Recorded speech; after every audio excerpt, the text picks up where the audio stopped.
Wales film international doctor Ishari K Ganesh தயாரிப்பில் தனுஷ் நடிக்கும் கர திரையரங்குகளில் வெற்றி நடை போடுகிறது.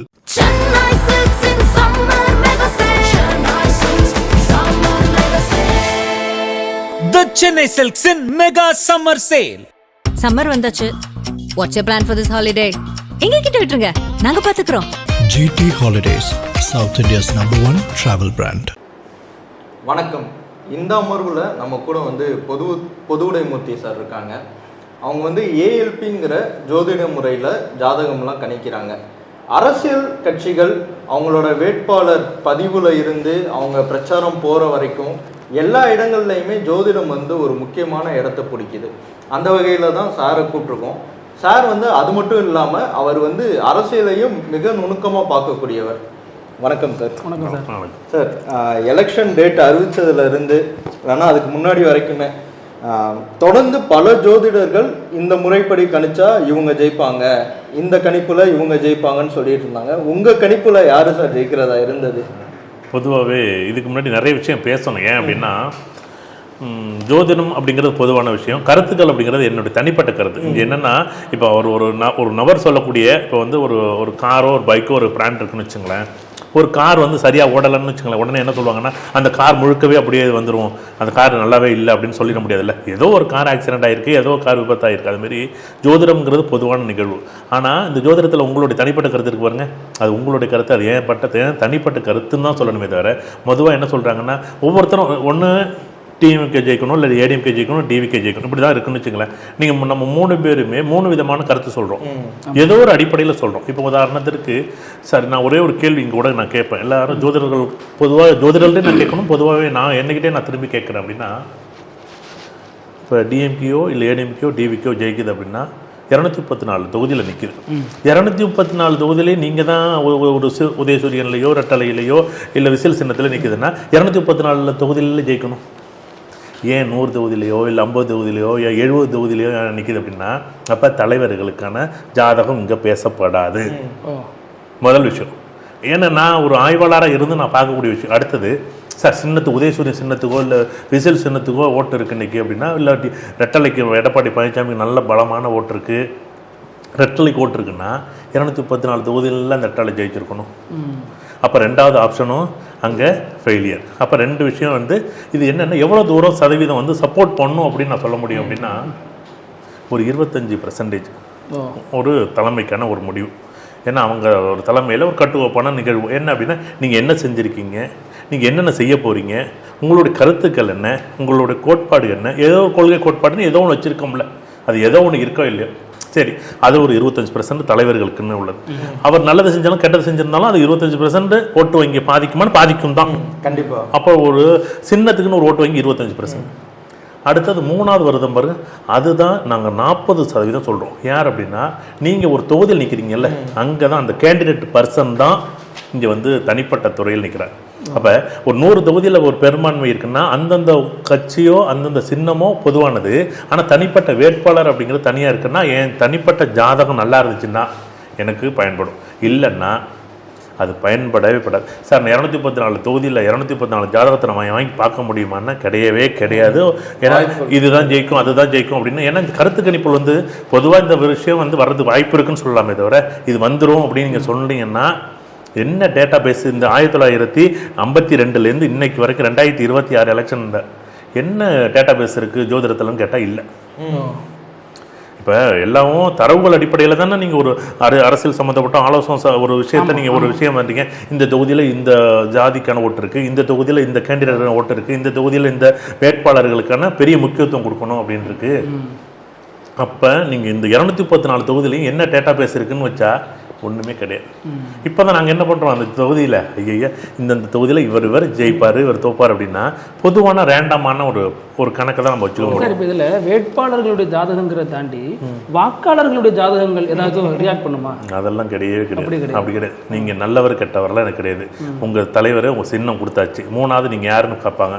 ஓகே, இந்த சின்னம் இந்த வேட்பாளர் வந்தோன்னா உங்கள் பேர் நல்ல பேராக இருக்கா, ஒரு புதுமுகமாக இருக்கா, இன்றைக்கி நடக்கக்கூடிய நிகழ்வுகளே உங்களுக்கு ஒரு வாய்ப்பு கொடுக்கலாமே, உங்களுக்கு ஒரு சின்னதாக ஒரு வாய்ப்பு கொடுக்கலாமே. இவ்வளோ தூரம் இருந்துட்டோம், ஒரு சின்னதாக ஒரு வாய்ப்பு கொடுத்து பார்ப்போம், இப்படி தான் இருக்குமே தவிர இங்கே நல்லது கட்டது கூட நீங்கள் யார் நல்லவரா கட்டவரை கூட தெரியும். சில இடத்துல நான் ஓட்டில் நான் பார்ப்பேன், யாருக்கு ஓட்டு போட்டிங்கன்னு கேட்கல, இவர் யார் தெரியுமான்னு கேட்டான். ஒன்றும் இல்லை, 2009 ஒரு அரசியலில் ஒரு ஓட்டு கேட்க போகிறேன். யார் இவர் தெரியுமா ஓட்டு? அதெல்லாம் இல்லை சார், இவர் நல்லவர்னு சொன்னாங்க, அவர் ஓட்டு போகிறேன்.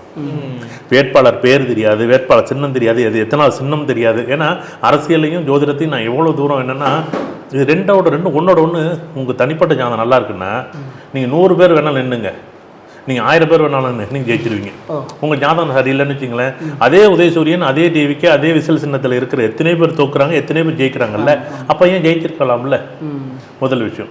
பொதுவாக என்ன பண்ணுவோம், இதில் வந்து ஒவ்வொரு கிரகங்களோட ஆளுமைகளை நம்ம பார்ப்போம். உதாரணமாக வந்து பார்த்தீங்க அப்படின்னா கிரகங்களோட ஆளுமை, உங்கள்கிட்ட பணம் பலமாக இருக்குன்னு வச்சுங்களேன், அதுக்குன்னு ஒரு ஓட்டு வங்கி இருக்குது, சாதிக்குன்னு ஒரு ஓட்டு வங்கி இருக்குது, சின்னத்துக்குன்னு ஒரு ஓட்டு வங்கி இருக்குது, உங்களுக்குன்னு பர்சனல் 5 நாங்கள் பிரிப்போம்.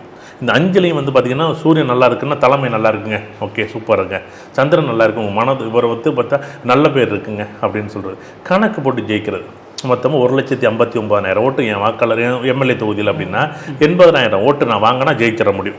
81,000 ஓட்டு நான் வாங்கினா ஜெயிச்சிட முடியும். அப்படின்னா 81,000 ஓட்டு என் பர்சனல் ஓட்டு எவ்வளோ ஓட்டு, என் ஜாதிக்கான ஓட்டு எவ்வளோ ஓட்டு, என் கட்சிக்கான ஓட்டு எவ்வளோ ஓட்டு, இதில் புது வாக்காளர்கள் ஓட்டு எத்தனை ஓட்டு, இப்படி மொத்தம் 5 நான் பிரிக்கும் போது இந்த 4 விஷயம் பிரித்தது பிறகு பொது ஜனங்களுடைய வாழ்க்கை முறைகள், இந்த காசு கொடுத்து வாங்குறது, பொதுவாக நல்லது கட்டது, ஓட்டு வாங்குறது, இந்த 5 பிரிச்சுக்கிட்டு இப்போ உங்கள்கிட்ட பணம் இருக்குது, நீங்கள் ஒரு ஓட்டுக்கு ஏதோ ஒரு காசு கொடுத்து வாங்குறீங்கன்னு வச்சுங்களேன், அங்கே குரு பலமாக இருக்குன்னு வச்சுங்களேன், அந்த இடத்துல குருவை டிக் பண்ணிக்கணும், வேறு ஒன்றும் வழியே கிடையாது. ஒரு இடத்துல சனிக்கிழமை நல்லா இருக்குன்னு வச்சுங்களேன், அப்பா இவருக்கு வந்து எங்கே போனாலும் கூட்டம் சேருமானா சேரும். இப்போ வந்து பார்த்தீங்கன்னா விஜய்க்கு அப்படி தான், இந்த சுக்கிரன் ராகு சேர்க்கைன்னு சொல்லி வந்து பார்த்தீங்கன்னா ஒரு நிறைய விஷயங்கள் பேசும்போது ஒரு பிம்பம் வந்து ஒரு மாயையான பிம்பத்தை உருவாக்கும். அதே புதன் வந்து திட்டமிடும். இப்போ வந்து பெரிய டேட்டா சயின்ஸை வச்சுக்கிட்டு இந்தந்த தொகுதியில் இந்தந்த கேள்விகளை கேட்கணும், இந்தந்த கேள்விகளை பேசணும், இந்தந்த பேசக்கூடாது. அந்த மாயை தானே சார் ஒர்க் அவுட் ஆன மாதிரி இருக்கு. அதுதான் சார் ஜெயிக்கும். நீங்கள் மற்ற இதை இப்போ நம்ம வருஷத்தில் 2 நாள் தான் கிரகணம்னு சொல்லுவோம். சூரியன் சந்திரன் மறை வந்து சூரிய கிரகணம் சந்திர கிரகணம் யார் அப்படின்னா இந்த ராகு இது மட்டும்தான் மறைக்கும். இந்த மாயைங்கிறது ராகு. அதுதான் நான் சொல்லுவேன். அடிக்கடி ஒரு முக்கியமான அப்டேட் ஒன்று வந்துருக்கு. ஏன்னா காலையிலேருந்து தொடர்ந்து மாறி மாறி எல்லாரும் வந்துகிட்டு இருக்காங்க. இப்போது அமைச்சர்களை பொறுத்த வரைக்கும் ஸ்டாலின் வந்து கொளத்தூரில் போட்டிட்டார். முன்னிலையில் இருந்தார், அடுத்து பின்னாடி சந்திச்சார். இப்போது முன்னிலைன்னு போட்டுக்கிட்டு இருந்தாங்க, திரும்ப பின்னாடி உள்ள இருக்கார். அதே மாதிரி உதயநிதி ஸ்டாலின் வந்து பின்னாடி உள்ள இருந்தார், இப்போ அவர் முன்னிலைக்கு வந்திருக்காரு. அதே போல் திண்டுக்கல் ஆத்தூரில் வந்து பெரியசாமி அவர் வந்து பின்னாடி உள்ள இருந்தாங்க, இப்போ அவரும் முன்னிலைக்கு வந்திருக்காரு. இப்போ தேர்தல் ஆணையத்தோட கணக்குப்படி தாவேகா 97, அதிமுக 66, திமுக 37, பாமக 7, காங்கிரஸ் 3, சிபிஐ 2, விசிக 2. இந்த அரசியல் நகர்வு எப்படி சார் இருக்கு? ஒரு அரசியலை கூர்ந்து கவனிக்கிறவரா இதை பற்றி சொல்லுங்க சார். இது தமிழ்நாடு மக்கள் இது வந்து எதுலேயுமே முடிவு பண்ண முடியாத ஒரு அரசியல்ங்கிறது ஒரு ஆச்சரியமான ஒரு பகுதியாக தான் நாங்கள் பார்க்குறோம். ஏன்னா இதுக்கு முன்னாடி நாங்கள் டேட்டா வச்சுருந்தோம்னா நாங்கள் இந்த வருஷத்தோட ஒப்பீடு பண்ண முடியும். 2021 சரி, 2019 சரி, 2016 சரி, இந்த மாதிரி காலகட்டங்கள் 2019 நம்ம நாடாளுமன்றத்தில் வரும்போதும் சரி, அது சட்டமன்றத்தில் வரும்போது தனி கேட்டகரியாக தான் நாங்கள் பிரிக்கிறோம். ஏன்னா ஒரு 6 தொகுதியில் இருக்கக்கூடிய மொத்தமாக இருக்கக்கூடிய மக்கள் தொகையை நாங்கள் பிரிக்க முடியலை. ஆனால் இப்போ ஒரு சட்டமன்றத்தில் ஒரு 2 லட்சம் பேர் இருக்காங்கன்னா இந்த 2 லட்சம் பேரோட வாக்கு வங்கிகளை வந்து முடிஞ்ச அளவுக்கு ஒவ்வொரு இண்டிவிஜுவல் கேண்டிடேட்டோட ஜாதகம் மட்டும்தான் இந்த பேசும். இப்போ வந்து பலமாக இருக்குது. இப்போ நீங்கள் வந்து இது ஒரு பெரிய ஒரு மாயையான ஒரு பிம்பத்தை தமிழ்நாடு இன்றைக்கி வந்து எதிர்பார்க்குது. எல்லாரும் எதிர்பார்த்ததை விட தாண்டி வித்தியாசமான ஒரு பார்வை. நான் தான் சொல்கிறேன்ல, இது ஆச்சரியமாக தான் இருக்குது இந்த விஷயம். ஜோதிடர் அந்த கணிப்புங்கிறத தாண்டி நீங்கள் நிறைய மக்களோட பழகுறவர், தொடர்ந்து வெளியூரில் இருந்து சம்பந்தம் இல்லாத மக்களை நீங்கள் தொடர்ந்து சந்திச்சுக்கிட்டே வரீங்க. அப்போ மக்களோட மனநிலை வந்து எப்படி இருக்கிறதா நீங்கள் நினைக்கிறீங்க சார்? மக்களுடைய மனநிலை பொறுத்தவரை நான் பொதுவாக பேசணும் அப்படின்னா, இப்போ நான் ஒரு அரசியல் தலைவராக இருந்துச்சுன்னா நான் என்ன செய்ய போகிறேன், நான் என்ன செய்வேன், இதை தான் நான் பேசணும் அப்படிங்கிறது தான் எனக்கு. ஏன்னா அந்த காலத்தில் நீங்கள் சோசியல் மீடியா இல்லை. இன்றைக்கி நான் ஒரு தலைவராக இருக்கேன்னா நான் என்னென்ன செய்ய போகிறேன், ஒரு தொகுதிக்கு போகிறேன், அந்த தொகுதியில் ஏதோ ஒரு ரிப்போர்ட், உளவுத்துறை ரிப்போர்ட் இருக்கும், இந்த தொகுதியில் அணை கட்டணும், இந்த தொகுதியில் அணை கட்டக்கூடாதுன்னு வச்சுங்களேன். இந்த அணை கட்டுறதால நமக்கு வந்து பலன் பலகீனம்னு என்ன இருக்கும், அந்த இதில் வந்து உண்மையிலே ஒரு அணை கட்டுறதால ஒரு 10,000 ஓட்டு நமக்கு வருது அப்படின்னா அந்த செய்தியை தான் நம்ம முன்னாடி கொண்டாடணும். நானாக இருந்தால் அப்படி தான் கொண்டாடுவேன். இல்லை நான் வந்து இந்த தொகுதியில் வந்து அணை கட்டக்கூடாது, அணை கட்டினா இந்த 10,000 ஓட்டு நமக்கு ப்ளஸ்ஸாக மைனஸாக மக்கள் பயன்படலை, இப்படி ஒரு புள்ளியல் விவரத்தை நம்ம கொடுக்கணும் அந்த தொகுதியில். ஆனால் இது இது 2016க்கு முன்னாடி அப்படி ஒரு அமைப்பு இருந்துச்சு. 2016க்கு பிறகு இந்த சோசியல் மீடியா வந்ததுன்னா ஒரு மாயை மட்டும் தான் கிரியேட் பண்ணுது. இவர் ஜெயிப்பாரு, இவர் தோப்பாரு, இவர் இருப்பாரு. ஆனால் என்ன கொள்கை, என்ன கோட்பாடு, என்ன நல்லது, என்ன கெட்டது, எது வேணும், எது வேண்டாம், மக்களுக்கு எது வேணும், எதுவுமே கிடையாது. இப்போ உங்களை தாழ்த்தி பேசணும், இல்லை அவரை வந்து எனக்கு பிடிக்கல, ஒரு கட்சி தலைவர் பிடிக்கலன்னா உங்களை வந்து நீங்கள் என்ன செஞ்சால் எனக்கு என்ன, நான் என்ன செய்ய போகிறேன்னு மக்களுக்கு சொல்ல வேண்டிய இடத்துல இன்னைக்கு வரக்கூடிய தலைவர்களும் சரி, வரக்கூடிய இருமலுக்கு வரக்கூடிய தலைவர்களும், ஏன்னா மக்கள் ரொம்ப விழிப்புணர்வு வந்துட்டாங்கிறது இன்னைக்கு. இப்போ பல தேர்தல்களாக பார்க்குறப்ப இப்போ அரசியல் கட்சியோட மூவ்மெண்ட்டாக இருக்குன்னா அதிமுக ஜாதகம் சார்ந்த நம்பிக்கைகள் அதிகமாக இருக்கும். ஜெயலலிதா அவங்க, சசிகலா நிறைய யாகம் பண்ணுவாங்க. அதே மாதிரி இப்போ விஜய் வந்து ஜோதிடர், இப்போ வந்த முதல் தகவலே விஜய் வீட்டுக்கு ஜோதிடர் வந்துட்டாருங்கிறது தான். அப்போ இதை வந்து எப்படி நம்ம பார்க்குறது? ஜோதிடர்களுடைய வழிகாட்டுதல் படி தான் விஜய் வந்து பல கோயில்களுக்கு போனார் அப்படின்னாங்க. அங்கே சத்ரு சம்ஹார பண்ணாருனாங்க.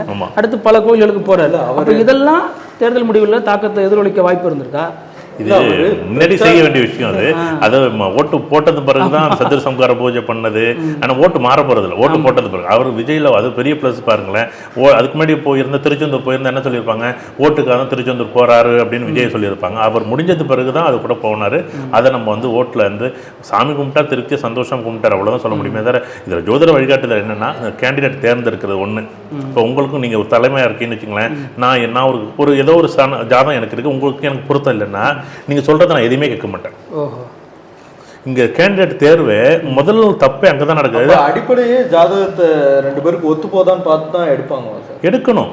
அதுதான் முதல்ல செய்ய வேண்டிய விஷயம். இப்ப அது ஆனா யாருமே எடுக்க மாட்டேங்கிறாங்க. எப்படி தான் பண்றாங்க, சம்பந்தம் இல்லாம ஏதோ பண்றாங்க. இப்படி அது சம்பந்தம் அப்படி தயவு செய்து இது என்ன, நீங்க அதான் சொல்றல, இப்போ ஒரு ஜெயிக்கிறாருன்னா எப்படி அவருக்கும் அந்த ஜாதகம், அந்த கட்சிக்கும் அந்த ஜாதகத்துக்கும் அந்த சின்னத்துக்கும் அந்த பொருத்தம் இருக்கிறதோட ஜெயிக்க முடியும். இல்லை ஜெயிக்கவே முடியாது. தோத்தாலும் ஜாதகம் பேசும், ஜெயிச்சாலும் ஜாதகம் பேசும். நீங்கள் 4 பேர் போட்டி போட்டாலும் ஜாதகம் பேசும், 40 பேர் போட்டி போட்டாலும் பேசும். நீங்கள் ஜோசப் விஜய் அப்படின்னு 10 பேர் இருந்தாலும் அது ஒருத்தருக்கு தான் அது போட்டி. அது ஒரு விஜய் மட்டும்தான் ஜெயிக்க முடியும். இதில் வந்து சார் இப்போ 2021 அதிகம் புழங்கின ஒரு வார்த்தை அப்படின்னா கட்டம் சரியில்லை, ஸ்டாலினுக்கு கட்டம் சரியில்லை அப்படின்னாங்க. பலரும் வந்து அரசியல் தலைவர்களே அதை எடுத்து விமர்சனமும் பண்ணியிருந்தாங்க. ஆனால் அதை மீறி அவர் வந்தார். இப்போ இந்த முறை அந்த மாதிரி எதுவும் சொல்லலை, ஆனாலும் திமுக ஒரு பெரிய பின்னடைவில் சந்திச்சிருக்கு. இதை எப்படி புரிஞ்சுக்கிறது நம்ம? இல்லை, பொதுவாகவே வந்து 2021 அந்த அமைப்பு இருந்துச்சு, நல்லா இருந்துச்சு.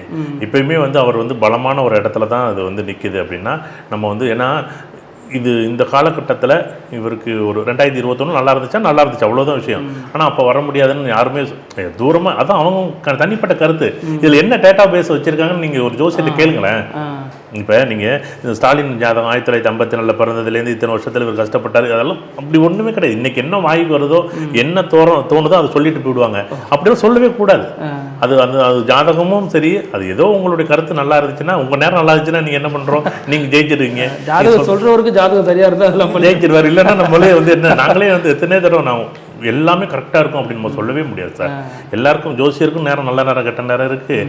இதே வந்து வேட்பாளர்களுக்கும் ஜாதகம் நல்ல நேரம் கெட்ட நேரம் இருக்குது. நல்ல நேரம் பார்த்து வேட்பாளர் மனு கொடுக்குறாங்க, நல்ல நேரம் பார்த்து அந்த இடத்துல போய் மனு தாக்கல் பண்ணுறாங்க. முக்கியமான விஷயம் என்னன்னா சார், திண்டுக்கல் தொகுதியில் வந்து திண்டுக்கல் சீனிவாசன் அவர் வேட்புமனு தாக்கல் பண்ண போனப்போ ரொம்ப வைரல் ஆனாரு. நல்ல நேரம் முடிய போதே என்னை உள்ள விடுங்க, ஐபி செந்தில்குமார் அங்க இது வேட்புமனு தாக்கல் பண்ணிட்டு இருந்தாரு. அவரை தம்பி ஒரு நிமிஷம் இருப்பா, நான் உள்ளேயாவது வந்துக்கிறேன் அப்படின்னு சொல்லி நல்ல நேரத்துக்காக அவ்வளோ முக்கியத்துவம் கொடுக்குறாங்க சார். அதெல்லாம் ஒர்க் அவுட் ஆகுமா சார்? அதெல்லாம் சின்ன ஒரு நம்பிக்கை, ஒரு விஷயம் தான் தவிர இல்ல இதெல்லாம் வந்து அவங்க மன ஆறுதலுக்காக பண்றாங்களா? இல்ல இது வந்து உண்மையா இருக்கான இருக்கு. ஆனா ஜாதகம் நல்லா இருந்தாதான் நீங்க அந்த நல்ல நேரத்துக்கு போக முடியும். ஜாதகம் நல்லா இல்லைன்னா நீங்க நல்ல நேரத்துக்கு அப்ளை பண்ண வழியாவது அந்த இடத்துக்கு போயிட்டாரு. இதே இன்னும் டிஎம்கேல இருக்கக்கூடிய மத்திய தொகுதியில் இருக்கக்கூடிய திருச்சி மத்திய தொகுதியில் இருக்கிறது ஒரு நல்ல நேரம் இல்லாத நேரத்தில் போயிட்டாரு. அதுக்கு கார்ல வெயிட் பண்ணாரு. கார்ல வெயிட் பண்ணி தான் மனு தாக்கல் பண்ணாரு. ஆனா அவருக்கு இன்னைக்கு பின்னடைவுல தான் இருக்கு. அதுதான் ஆச்சரியமா இருந்துச்சு. அந்த ஜாதகம் நல்லா இருந்துச்சுன்னா நீங்கள் எந்த நேரம் கொடுத்தாலும் நல்ல நேரம் தான். ஜாதகம் நல்லா இல்லைன்னு வச்சுங்களேன், நல்லா நீங்கள் இது அது ஓட்டு வங்கியில் வாங்கவே முடியாது. அதுதான் சொல்லலை, அது கட்சியோட ஜாதகமோ சின்னமோட ஜாதகமோ இது தனிப்பட்ட ஒவ்வொருத்தரோட இண்டிவிஜுவல் ஜாதகமோ இந்த கட்சிக்கும் அந்த வேட்பாளர் வந்து முதலமைச்சர்னு யார் வேட்பாளர் இருக்கணும் அவங்க பொருத்தம் இருந்துச்சுன்னா அவங்க ஜெயிச்சுக்கிட்டே இருப்பாங்க. இல்லைன்னா நீங்கள் வேட்பாளர் தேர்ந்தெடுக்கிறது தான் முக்கியமான விஷயம். ஆனால் அதில் தான் எல்லாருமே போட்ட விடுறாங்க. இதில் இன்னொரு விஷயம் என்னன்னா சார், நீங்களே சொல்லியிருந்தீங்க இந்த நல்ல நேரம் இது எல்லாத்தையுமே தாண்டி அவங்களோட ஜாதகத்தை தான் முதல் விஷயமா எடுத்து வைப்பாங்கன்னு. ஒரு வேட்பாளர் வந்து எதுக்கெல்லாம் ஜாதகம் பார்ப்பாரு, எப்படிலாம் ஃபாலோ பண்ணுவாங்க? இது பெரிய முக்கியமான முடிவு இல்லை, 5 வருஷத்துக்கு ஒரு தடவை நடக்கக்கூடிய ஒரு விஷயம். ஏன்னா வருஷம் நம்ம வந்து ஒரு விஷயம் நடக்க போகிறதில்ல. ஏன்னா ஒரு எம்எல்ஏ, ஒரு சட்டமன்றம், ஒரு மக்களோட பிரதிநிதியாக வந்து வாதாடக்கூடிய யார் அப்படின்னு பார்த்தீங்கன்னா அது வந்து நீங்கள் தானே ஒரு குறிப்பிட்ட மக்களுக்கு நீங்கள் தானே அந்த ஒரு நிகழ்வுகளை கொண்டு போய் சேர்க்குறது, நல்லது கட்டத்தை நீங்கள் தான் கொண்டு சேர்க்க போகிறீங்க. அப்போ 5 வருஷத்துக்கு ஒரு தடவை நடக்கக்கூடிய இந்த எலெக்ஷனுக்கு நான் என்கிட்ட கேட்டேன், ஒரு 3-4 எம்எல்ஏட்டு எனக்கு ஒரு 3-4 பேர் இப்போ வந்து கேட்டாங்க, உங்களுக்கு சீட்டே கிடைக்காது, பேசாமல் இருங்க. சீட்டு கிடைக்குன்னா நீ தோற்று விடுவா, நீ ஜெயிக்காது உன் கையில் இருக்குது, நீ நிற்காத, நீ ஜெயிப்பா. இல்லை நிற்கல. நான் சொல்லிவிட்டேன், ஐயா தயவு செய்து உன் பணம் சேஃப்டியா, நீ பணம் கையில் வாங்கி வச்சுட்டாரு, பணத்தெல்லாம் கையில் வச்சுருக்காரு. நான் சொன்னேன், தயவு செய்து அந்த பணத்தை யாருக்காச்சும் மக்களுக்கு செலவு பண்ணு, தெண்டமாக செலவு பண்ணிடாது. ஏன்னா இப்போ ஜாதகம், இப்போ உங்கள் ஜாதகம் நல்லா இருக்குது, உங்கள் ஜாதகம் நல்லா இல்லை. இப்போ ஆப்போசிட் ஜாதகமும் ஒரே ஜாதகத்தில் 2 ஜாதகம். இப்போ என்னுடைய நண்பன் நீங்கள் அப்படின்னா என்னுடைய எதிரி நீங்கள் யாருன்னு எனக்கு தெரியும். அப்போ யார் ஜெயிப்பா யார் ஜெயிப்பா, அவங்க ஜாதகம் என்கிட்ட இருக்காது. இப்போ ஆப்போசிட்டில் இருக்க ஒரு ஜாதகம் என்கிட்ட இருக்காது, உங்கள் ஜாதகம் மட்டும் தான் என்கிட்ட இருக்கும். அப்போ உங்கள் ஜாதகம் பலமாக இருந்துச்சுன்னா நீங்கள் நின்றுங்க, உங்கள் ஜாதகம் பலகீனமாக இருக்குது, அவர் ஜாதகம் பலமாக இருந்துச்சுன்னா அவர் தான் ஜெயிப்பார், நீங்கள் தோற்று நிற்காத. எதுக்கு நீங்கள் காசு கொண்டு கொடுக்கணும், எதுக்கு மக்கள், ஏன்னா மக்களோட பிரதிநிதி போகவே முடியாது. இந்த வீடியோ கூட அவர் பார்த்துக்கிட்டே இருப்பார் இன்னைக்கு. ஏன்னா அவர் அந்த தொகுதியில் இவருக்கு ஆப்போசிட்டாக ஒருத்தர் நின்னார் சீட் வாங்கி, அவர் தோக்குற நிலைமையில் இருக்குது. இப்போ கூட பார்த்துட்டு தான் இருக்கோம். அது இப்போ அதையும் தாண்டி இப்போ ஒரு வேட்பாளர் வந்து வேட்புமனு தாக்கல் பண்ண நல்ல நேரம் பார்க்குறாரு, பிரச்சாரத்துக்கு போக நல்ல நேரம் பார்க்குறாரு, இதெல்லாம் தாண்டி வேற எதுக்கு சார் அவங்க நேரம் பார்ப்பாங்க? பொதுவாகவே மக்கள்கிட்ட என்னென்ன காரண காரியங்களை கொண்டு போய் சேர்க்குறாங்க, கருத்துக்களை கொண்டு சேர்க்குறாங்களோ அதுதான் என்னை பொறுத்தளவுக்கு பெரிய ப்ளஸ்ஸு. அது நல்ல நேரம் கெட்ட நேரமெல்லாம் அவர் ஜாதகம் பார்த்துக்கும். நீங்கள் நல்ல நேரம் கெட்ட நேரம் ஒரே ஒரு விஷயம், நீங்கள் என்னென்ன தேவை, மக்களுக்கு என்ன அடிப்படையான வசதிகள் என்ன தேவைப்படுது, என்னென்ன விஷயங்களில் இங்கே 10 வருஷத்தில் இவங்க என்ன நடக்கலைன்னு ஒரு தேவைகள் இருக்குல்ல, இந்த கருத்துக்கள் தான் சனி பகவான் நம்ம சொல்கிறோம். இந்த கருத்தை நீங்கள் என்ன பேசுகிறீங்களோ அதுதான் முக்கியமான விஷயம். நீங்கள் எல்லாத்துக்கும் வந்து எடப்பாடி பழனிசாமியோ இல்லை உதயநிதியையோ இல்லை வந்து ஸ்டாலினையோ இல்லை உதாரணமாக வந்து யார் இவர் இருக்கார்ல, உதாரணமாக நம்ம விஜயை தாக்கி பேசுகிறதால என்ன நடக்க போகுது? ஒன்றுமே நடக்காது.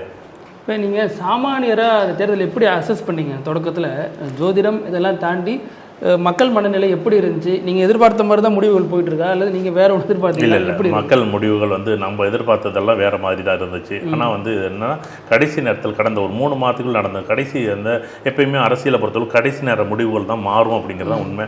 நாங்கள் ஒரு 6-7 மாதத்துக்கு முன்னாடி இருந்த முடிவுகள் வேற மாதிரி இருந்துச்சு. நாங்கள் எப்பயுமே கருத்துக்களை வந்து எப்பயுமே பொதுவான கருத்துக்கள் நம்ம வெளியிடுறதில்ல. இப்போ சுக்கிரன் ராகு நல்லா இருக்குது, ஒரு மாயான பிம்பம் இருக்குது விஜய்க்கு அப்படிங்கிறதும், இல்லை சூரியன் பலமாக இருக்குது அப்படின்னு சொல்கிறதும் தான் சொல்ல முடியுமே தவிர இது நாங்கள் எதிர்பார்த்ததெல்லாம் வேற மாதிரி தான் இருந்துச்சு. ஆனால் பொதுவாக வந்து சுக்கிரன் ராகு பார்த்தீங்கன்னா கடைசி ஒரு 3 மாதத்தில் வந்து பெரிய மாற்றம் விஜய்க்கு தான் இருந்துச்சு அப்படிங்கிறத நான் ஒரு 2-3 மாதமாகவே அனலைஸ் பண்ண முடிஞ்சிச்சு. அது இதில் வந்து சார் இப்போ பலருமே வந்து ஜாதகம் பார்த்து தான் தேர்தலில் நிற்கிறாங்க. குறிப்பாக அதிமுகலாம் போன முறையுமே சரி, எடப்பாடி பழனிசாமிக்கு அந்த பழக்கம் இருக்குது, ஜாதகம் பார்ப்பாரு, அடிக்கடி அது தொடர்பான விவாதங்கள் பண்ணுவார்.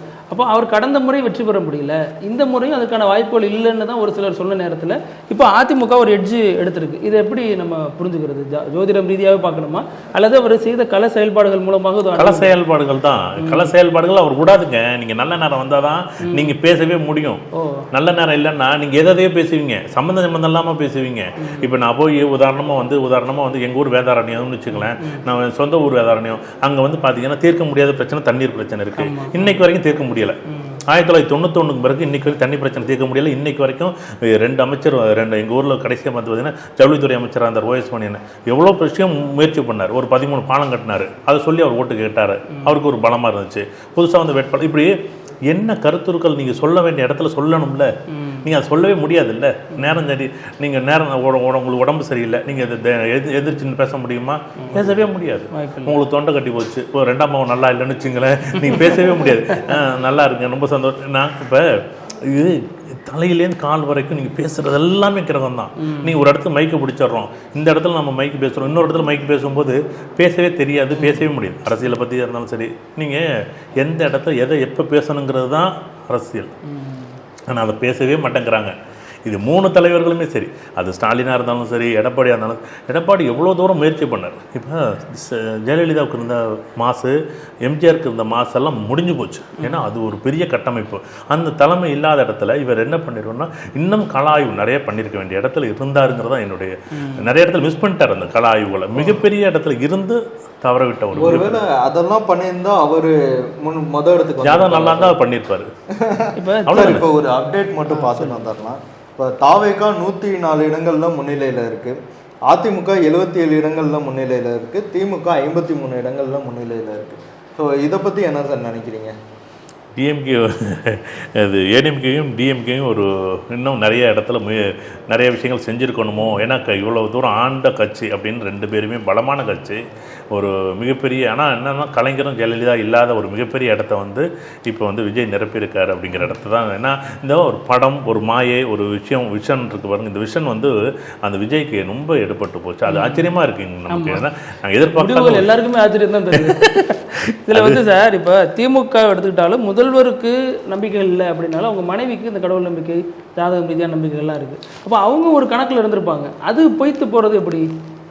இவங்க பார்க்குற கணக்கே டோட்டலாக இல்லை. நான் பார்க்குறது, நீங்கள் இவர் சிம்மராசி அஷ்டம சனி அப்படின்னு சொல்கிறாங்க. சிம்மராசி அஷ்டம சனி எல்லாம் கிடையாது. இவருக்கு வந்து இப்போ நடக்கக்கூடிய திசையும் வேறு, ராசியும் வேறு, நட்சத்திரம் வேறு, லக்கணம் வேறு. நாங்கள் லக்கணம் நகரம்னு ஒரு விஷயத்தை நம்ம பதிவு பண்ணுறோம்னு வச்சுங்களேன். இவங்க பார்க்குற கணக்கும் நாங்கள் பார்க்குற கணக்கும் டோட்டலாக வித்தியாசமாக இருக்குது. அதுதான் என்னென்னா, நீங்கள் பிறந்த பிள்ளைக்கு ஜாதகம் பார்க்குறீங்க, நாங்கள் இன்றைக்கி 34 வயசு உங்களுக்கு ஜாதகம் பார்க்குறேன். இன்னைக்கு 54 வயசுக்கு ஜாதகம் பாருங்க, 51 வயசுக்கு விஜய்க்கு ஜாதகம் பாருங்க. அதுதான் பெரிய ஆச்சரியமாக இருந்துச்சு எங்களுக்கு. இது இவங்க பார்க்கக்கூடிய ஜாதகமே மொத்தமாக வந்து ஒரு வித்தியாசமான ஒரு பார்வை. பிறந்தப்பவே அந்த பையன் அரசாளுவான் அப்படிம்பாங்க. அப்போ அந்த மாதிரிலாம் அந்த பையன் அரசாளுவான்னு சொன்ன 100 பேர் அரசாண்டுட்டாங்களா என்ன? சொல்லும் போது உங்களுக்கு அப்படியே குழுன்னு இருக்கும். அப்படி கிடையாது சார். பிறந்தபோது இந்த பையன் சூப்பராக டாக்டர் ஆகிடுவான்னு சொல்லியிருப்பாங்க. ஆனால் பார்த்தீங்கன்னா படிக்க மாட்டான், 10வது ஃபெயில் ஆகிருப்பான் சார்.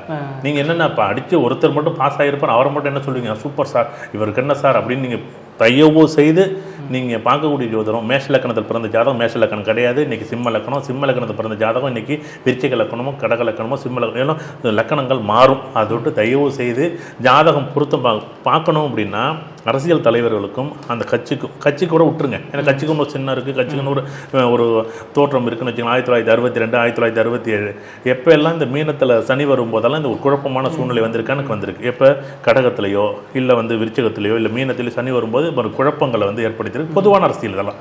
இது பொதுவாக வந்து இன்னொரு விஷயம் என்னன்னா சார், நீங்கள் உட்பட பல ஜோதிடர்கள் சொன்ன விஷயம் என்னன்னா, நீங்கள் எல்லாருமே ஸ்டாலின் வெர்சஸ் விஜய் அப்படின்னு பார்க்குறீங்க, ஆனால் உதயநிதி வெர்சஸ் விஜய் தான் வந்து இங்கே களத்தில் இருக்கு ஜோதிடம் ரீதியாக பார்த்தா அப்படின்னு சொல்லியிருந்தீங்க. அதை பற்றி இல்லை 2019 சொன்னேன். 2021 வரும் கண்டிப்பாக வாய்ப்பு இருக்கும் அப்படின்னு நம்ம சொன்னோம். இண்டிவிஜுவல் ஜாதகத்தில் இப்போ விஜயோட அமைப்புகள் வந்து பலமாக இருக்கும்போது, இப்போ 2 பேரில் நான் 98 மார்க் வாங்கியிருக்கேன், நான் ஹையஸ்ட் மார்க் வாங்கியிருக்கேன், நீங்கள் 99 வாங்கிட்டீங்கன்னு நான் என்ன பண்ண முடியும்?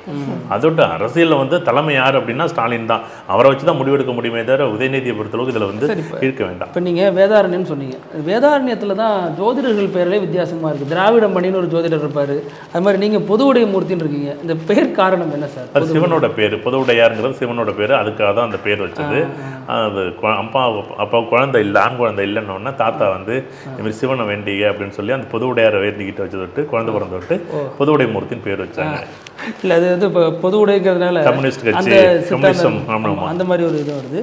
இப்போ நம்ம அப்டேட் பார்த்துடலாம். தாவேகா வந்து 106 இடங்களில் முன்னிலை, அதிமுக 76 இடங்களில் முன்னிலை, திமுக 52 இடங்களில் முன்னிலை வகிக்குது. இது திமுக ஓட்டையும் விஜய் உடைச்சிருக்காரு, அதிமுக ஓட்டையும் உடைச்சிருக்காரு.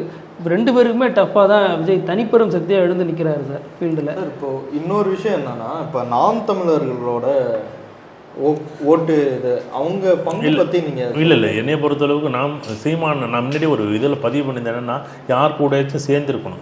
இந்த இடத்துல 2024 மிகப்பெரிய பலம் பலகீனம் சீமான். அதை தான் சொல்கிறேன். அவர் சந்திரன் ஒரு 15 நாள் சூப்பராக இருக்கும், 15 நாள் வந்து அவர் பேசக்கூடிய சூழ்நிலையே சரி. அதை தான் சொல்கிறேன்ல.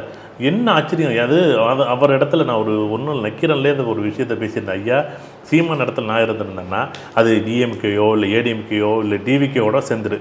ஆனால் 2026 நீங்கள் ஒரு விஷயம் முடிவு எடுக்கலைன்னா மறுபடியும் முடிவே எடுக்கவே முடியாது. அதுதான் பெரிய ஒரு வருஷம் 2 வருஷம் இல்லை, 15 வருஷம் கழிச்சு மறுபடியும் அடுத்த 5 வருஷத்துக்கான வாய்ப்பு மறுபடியும் வந்துச்சு. தயவு செய்து இப்போ கூட முடிவெடுக்க முடியலைன்னா எனக்கு எனக்கு இப்போ எடுக்கலன்னா இனிமேல் எடுக்கவே முடியாதுன்னா எப்படி எடுக்கவே முடியாது அப்படின்னா மறுபடியும் நீ கூட்டாதான் எடுபடாது. நீங்க 15 வருஷம் நான் பொறுத்திருந்தேன், நீ இன்னும் 5 வருஷம் இருக்கு, 20 வருஷம் நான் எப்படி பொறுத்திருக்க முடியும்? இவ்வளவு நாள் தான் நான் பொறுமையா இருக்க முடியும். இப்போ மற்ற மாநிலங்கள் முடிவுகளுமே அப்படிதான் வந்துட்டு இருக்கு பாஜக சார்பா. அதுலேயும் ஜாதகத்தின் தாக்கம் இருக்கும் அப்படி பார்க்குறதா? ஒவ்வொரு ஜாதகம் தான் இங்கே ஜெயிக்கும். நீங்கள் வந்து அது அஸ்ஸாமாக இருந்தாலும் சரி, கேரளாவாக இருந்தாலும் சரி, நீ கேரளாவில் ஜாதகம் பார்த்தாலும் பார்க்கலனாலும் சரி, நீங்கள் உலகத்தில் யாராக வேணாலும் இருங்க, உங்களுக்கு நேரம் நல்லா இருந்துச்சுன்னா நீங்கள் எவ்வளோ ஒட்டே கேட்க போகலை, நீங்கள் அப்ளை பண்ணிட்டு வந்துட்டீங்க, உங்களுக்கு ஒன்றும் இல்லை, ஒரு வேலைன்னு வச்சுக்கோங்களேன், நீங்கள் ஒரு வேலைக்கு போகிறீங்க, 10 பேர் இன்டர்வியூ, நீங்கள் என்ன பண்ணுறீங்க, போயிட்டீங்க, நீங்கள் தயவு செய்து இன்டர்வியூவில் போய் அட்டன் பண்ணிட்டு வந்துருங்க, நீங்கள் உங்களுக்கு ஜாதகம் நல்லா இருந்துச்சுன்னா நீங்கள் கண்டிப்பாக 100% வந்து அந்த இடத்துல வந்து உங்களுக்கு வேலை கொடுத்துருவாங்க. நீங்கள் சார் நான் வேலையெல்லாம் நல்லா நான் வந்து கரெக்டாக கேள்விக்கு பதிலெல்லாம் சொன்னிட்டேன் அப்படியெல்லாம் வேலை கொடுக்க மாட்டாங்க. நீங்கள் கேள்வி பதிலே மாற்றி சொல்லியிருப்பீங்க, ஆனால் அதான் பதிலாக இருந்திருக்கும், அப்போ ஆட்டோமேட்டிக் உங்களுக்கு வேலை கொடுத்துருவாங்க. நேரம் நல்லா இருந்துச்சுன்னா நீங்கள் எதை செஞ்சாலும் நல்லாயிருக்கும், நேரம் நல்லா இல்லைன்னா நீங்கள் எதை செஞ்சாலும் சரியாக இருக்காது. சார் இப்போ திமுக வந்து 53 இடங்கள்ல இருக்காங்க, இவங்க முன்னேறி வர்றதுக்கான வாய்ப்புகள் எந்த அளவுல இருக்குன்னு நினைக்கிறீங்க? இல்ல, அதாவது ஜோதிட கணிப்பா தேவையில்ல, ஒரு அரசியல் நோக்காளரா நீங்க சொல்லுங்க சார். அரசியல் நோக்காளர்களாக இருந்து 3 மணி வரைக்கும் நான் பொறுத்திருந்தா பார்க்கணும். என்னை பொறுத்தளவுக்கு இது சாத்தியம் இல்லாத ஒரு இடத்துல இருக்குது. ஏன்னா டிஎம்கேயோட பலம் வந்து 77 இருக்குல்ல, அதை விட்டு ஏன்னா 214 233 இடத்தையும் தாண்டி நகர்ந்து வந்திருக்கு அந்த இடத்துல. அதை விட்டு வந்து அரசியல் வந்து பலமான ஒரு இடத்துல தான் நகர்ந்துருக்கு. விஜய் தப்பா சொல்லிட்டாருன்னு நினைக்கிறேன். விஜய் வந்து திமுகவுக்கும் தாவேக்காவுக்கும் தான் போட்டினார், ஆனால் போட்டி அதிமுகவுக்கும் தாவேக்காவுக்கும் போட்டி இருந்துட்டு இருக்கு. அது ஆளுங்கட்சி எப்பயுமே வந்து பலமாக தான் செயல்படும் அப்படிங்கிறது. நிறைய திட்டங்கள் பார்த்தோம், புதுமை பெண் திட்டமா இருக்கட்டும், இல்ல மகளிர் உரிமை தொகையா இருக்கட்டும், இது எல்லா குழந்தைகள் முதற்கொண்டு பெரியவங்க வரைக்கும் திமுக திட்டங்கள் வகுத்துச்சுல சார். இப்போ அதையெல்லாம் தாண்டி அவங்க 3வது இடத்துக்கு போயிருக்காங்கன்னா அதுக்கு என்ன காரணம்? இல்லை பொதுவாகவே வந்து ஒவ்வொருத்தருடைய வார்த்தைகள் ரொம்ப எடுபடாமல் போனதுக்கு காரணம், உதாரணமாக ஒரு பஸ்ஸு கொடுத்துட்டாங்க, ஒரு சின்ன ஒரு விஷயம் பண்ணிட்டாங்க, ஆனால் ஓசி பஸ்ஸுன்னு சொல்கிற ஒரு வார்த்தை வந்து அந்த மக்களோட கொண்டு போய் சேர்த்தது. பெண்கள் ஓட்ட பொறுத்தளவுக்கு எனக்கு தெரிஞ்சு 75-80% வந்து பெண்கள் ஓட்டு நல்லாதான் இருந்திருக்கு. அது விட்டு இந்த மாதிரி ஒரு சில இடங்கள்ல அழகாக பண்ணியிருந்துருக்கலாம். அழகாக இது தேவையில்லாத பேச்சு தான் டிஎம்கேயோட பலகீனம் அப்படிங்கிறது தான் நிகழ்வு. அது மாதிரி இப்போ நம்ம சபாநாயகர் அப்பாவு இருக்கார் இல்லையா, அவர் வந்து அவர் தொகுதிகளில் எத்தனை முறை வெற்றி பெற்றிருக்காரு, இப்போ ஒரு கள நிலவரம் என்ன அப்படிங்கிற மாதிரியான நிறைய தகவல்கள் வீடியோ ஒன்று நம்ம அடுத்து பார்க்கலாம். அதுக்கு முன்னாடி சார் இப்போ இந்த தேர்தலை பொறுத்த வரைக்கும் என்ன சொன்னாங்க முன்னாடி அப்படின்னா, தேர்தல் முடிவுகளுக்கு பிறகு குழந்தைகள் எல்லாம் பாதுகாப்பாக வச்சுக்கணும் அப்படிங்கிற மாதிரி சொன்னாங்க. இப்போ என்னென்னா குழந்தைகள் தான் பெற்றோர்களை பாதுகாப்பாக வச்சுக்கணும் அப்படிங்கிற கோரிக்கையும் நம்ம சொல்ல வேண்டியதாக இருக்குது. இது தேர்தல் முடிவு அத்தனை ஆச்சரியங்களே வச்சுருக்கு. முன்னாடி வைகோவிலேருந்து பலரும் வந்து இன்றைக்கி அதிசயங்கள் நிகழும் அப்படின்னு சொல்லியிருந்தாங்க. அந்த அதிசயம் வந்து இதுவாக தான் இருக்குமா அப்படிங்கிறதும் இருக்குது. இப்போ நீங்கள் பல தேர்தல்களை பார்த்துருப்பீங்க, ஒரு சாமானியராக பல தேர்தல்களை பார்த்துருப்பீங்க. இந்த மாதிரி ஒரு ட்ரெண்டு போகுது 11 மணி வரைக்கும் அப்படின்னா, இந்த ட்ரெண்டு இப்படியே நீடிக்கிறதுக்கான வாய்ப்பு அதிகமா, அல்லது எதிர்பாராத மாற்றங்கள் வர்றதுக்கான வாய்ப்பு அதிகம்? எதிர்பாராத மாற்றங்கள் வர்றதுக்கு வாய்ப்பே இல்லை. என்ன இருக்கான 60% வந்து மாறி வந்திருக்கும். இதுக்கு என்னன்னா இதுலேருந்து மாறினா கூட ஒன்றும் பெரிய மாற்றம் வந்துட போகிறது இல்லை. இன்னும் ப்ளஸ் ஆர் மைனஸ் அப்படின்னு பார்த்தீங்கன்னா ஒரு 20-30 தான் மாறுமே தவிர ஒன்றும் பெரிய மாற்றம். ஏன்னா 10:30 மணி நிலவரம் இல்லை 11 மணிக்குள்ளே அந்த ரிசல்ட் வரும்போது, ஏன்னா அதுக்கு முன்னாடி ஓட்டு நம்ம வந்து தனி சீட்டில் இருக்கும்போது எண்ணிக்கை வந்து 6 மணிக்கு 7 மணிக்கு கூட மாறின காலங்கள்லாம் இருக்குது. ஏன்னா எங்கள் ஊரில் சீட்டு எங்கள் ஊர் பொட்டி திறக்கட்டும் வரட்டும் அப்படின்னு நம்ம சொல்கிறோம்ல, அதுமாரி இப்போ அப்படி கிடையாது பாருங்களேன். ஏன்னா ஓட்டு வங்கியை பொறுத்தளவுக்கு நல்ல மின்னணு ஓட்டு வங்கி அதை விட்டு ஈஸியாக அதை கொண்டு வந்துடுறாங்க. இப்போ பெரும்பான்மைக்கு 118 தேவை, இன்னும் அதை யாருமே தொடாமல் இருக்காங்க. ஒருவேளை முடிவுகள் இப்படியே வந்தால் என்னவா இருக்கும்னு நினைக்கிறீங்க? தனியாக தான் வரும், ஒன்றும் பெருசாக வந்து இழுபறியில் வர்றது நிற்காது. ஆனால் இந்த நேரத்தில் போய் பார்த்தோம்னா இன்னமும் ப்ளஸ் தான் வரும், மைனஸ் வர்றது வாய்ப்பு இல்லை. அதை விட்டு ஆட்டோமேட்டிக் 102ங்கிறது இப்போ மணி என்ன நமக்கு ரொம்ப டைம் வந்து 11 தானே ஆகுது, நமக்கு 11:15 தானே, இன்னும் 1 மணி நேரத்தில் 12:15 அது 117 118 வரும்போது ஆட்டோமேட்டிக் ஏதோ ஒரு விஷயம் வந்துடும். அப்படியே வந்தாலும் 3-4 சீட்டு மட்டும்தான் மாறப்போகுது. இதை வந்து விஜய் எதிர்பார்த்திருப்பாரா அப்படின்னு நினைக்கிறீங்களா? ஏன்னா அவர் வந்து ரிசார்ட்லாம் தெரியும் எதிர்பார்த்திருப்பார். நான் என்னன்னா இது யார் அப்படின்னா நடிகர் தாமு வந்து ஒரு தடவை நான் அவர் வீட்டில் பேசிக்கிட்டு இருக்கும்போது இந்த விஷயம் போய் வந்து ஏதோ ஒன்று செய்யணும்னு சொல்லிக்கிட்டு இருப்பார். கில்லி படம் வரும்போது அவர் சொன்ன விஷயத்த ஒரு இன்டர்வியூவில் கூட பேசினார் என்கிட்ட. பேசுகிறாரு ஓம் சரவண பவனில் கூட அது அடுத்தடுத்த நிகழ்வுகளும் கலந்துக்கிறார். அவர் என்ன சொல்கிறாரு அப்படின்னா, அப்போவே அரசியலுக்கு வரணும், அரசியல் பண்ணணும், அரசியலாக இருக்கணும், கொண்டாடணும்னு சொல்லியிருந்தார் அவர். அதே தான் பண்ணியிருக்காரு. ரொம்ப ஆச்சரியம் பண்ண அது அவர் என்ன சொன்னாரோ அது அப்படியே இதில் நடந்திருக்கு. எனக்கு அவர் சொல்லும்போது கூட ஆச்சரியப்பட்டேன், இது எப்படி வந்து மிராக்கிள் நடக்கும் அப்படின்னு கூட என்கிட்ட அடிக்கடி அவர் தாமு சொன்னப்போ கண்டிப்பாக அது ஒரு விஷயமா பார்த்தாரு. அவர் அப்பையிலேருந்து இதை சொல்லுவார் அப்படின்னு சொன்னப்போ எனக்கு ஒரு வித்தியாசமான புரிதல் இருந்துச்சு. அது இப்போ நடந்திருக்கு. இப்போ இதில் வந்து சார் இப்போ எல்லாத்தையும் தாண்டி இப்போ திமுகன்னா அது சில திட்டங்கள் சொல்லுது, இவர் லிஸ்ட் பண்ண திட்டங்கள்லாம் சொல்கிறாங்க, இவ்வளோ பண்ணியிருக்கோம், மக்கள் கைவிட்ட மாட்டாங்க அப்படின்னு நம்புறோன்னு அவங்க சொன்னாங்க. அதிமுக மறுபடியும் திமுக வரவே வராது, 2வது முறையாக வந்ததாக வாய்ப்பே இல்லை அப்படின்னு அதிமுக சொன்னிச்சு. தாவேக்கு அது எலெக்ஷனில் எமோஷனாக பாருங்கள் அப்படின்லாம் சொன்னாங்க. அதில் நாம் தமிழர் தான் நம்ம பார்க்க வேண்டியதாக இருக்குது. இவங்க எல்லாரும் ஏதோ ஒரு வகையில் ஒரு சீட் எடுத்திருக்காங்க. நாம் தமிழர் மட்டும் தொடர்ந்து போராடிக்கிட்டே இருக்குது, நீங்களும் ஜோதிட ரீதியாக இனிமேல் வாய்ப்பே இல்லை அப்படிங்கிற மாதிரி சொல்கிறீங்கன்னா, அப்போ என்னதான் நாம் தமிழர் நிலைப்பாட்டை மாற்றிக்கணும்? இப்போ பொதுவாகவே சீமான் மட்டும்தான் கொள்கை கோட்பாடு கட்சின்னு உண்மையிலே தமிழ்நாட்டில் வந்து ஒரு வலியுறுத்தல். விவசாயத்தை பற்றி பேசுவார், பசுமை பற்றி பேசுவார், நீர்நிலை பற்றி பேசுவார், கல்வியை பற்றி பேசுவார், பொருளாதாரம், அரசியல் பொருளாதாரத்தை பற்றி பேசக்கூடிய ஒரே ஆள் சீமான் தான். ஆனால் மக்கள் வந்து அது வெளியில் மாசா தெரியாமல் ஒரு மக்களுக்கு அது கொண்டு போய் சேர்க்கக்கூடிய விதத்தில் கொண்டு போய் சேர்க்க முடியாமல் போனது ஒரு பலகீனமாக இருக்குது. எப்பயுமே நான் முதல் விஷயம் இந்த இடத்துல கூட்டணி சேர்ந்திருக்கணும். நான் தான் சொல்லலை, நான் ஒரு சீமான்கிட்ட நேரடியாக பேச முடிஞ்சிச்சுன்னா கையில் காலில் விழுந்து கூட இந்த யாரோ ஒருத்தர் கூட்டணி 20-30 சீட்டு பிடிப்பாரு சீமான். அவர் என்ன சொல்றாரு, இந்த 8% நான் தனியாக நிற்கிறதுனால தான் எனக்கு விழுது, கூட்டணி போட்டனா அது வராது. அந்த 8% வச்சு கட்சியை வச்சு நீங்கள் நல்லது செய்கிறது முக்கியமா, நான் 8% வாங்கிட்டேங்கிற முக்கியமா, நீ 98 மார்க் வாங்கிட்டேங்கிற முக்கியமா, ஏன் 99 வாங்கி ஃபர்ஸ்ட் ப்ரைஸ் வாங்கலங்கிற முக்கியமா? நக்கீரன் டிவிக்கு சப்ஸ்கிரைப் செய்யுங்கள். உங்கள் ஆதரவே எங்கள் பலம். ஆசிரியர்களுக்கு நண்பனாகவும் மாணவர்களுக்கு ஆசானாகவும் திகழும் தேர்வு வழிகாட்டி. ஒவ்வொரு பாடத்திற்கும் அனுபவமிக்க ஆசிரியர்களின் துல்லியமான தெளிவான விடைகள். CNC இருக்கு, தேர்வு பயம் எதற்கு? இது தீரன் பப்ளிஷிங் ஹவுஸ் விற்பனை வெளியீடு.